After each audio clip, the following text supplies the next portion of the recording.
Yeah, hi guys, Derek Zerlander from Supertech Electronics, and we're going to show you how to remove a Hyundai Veloster Amplifier. Now it does live under the driver's seat. It is held in with one screw at the front and three nuts at the back. Now the two nuts, and there's one around the side, need to come off. Then you'll move the seat all the way back and you'll remove that guy from the front. Once you've got them out, you'll need to unplug the sockets. Now ours is already loose for video purposes. The sockets do live in there. You'll need to press the middle pins and pull them back towards.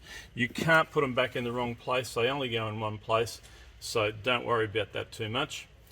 Once you've got it removed, you can take it off the bracket.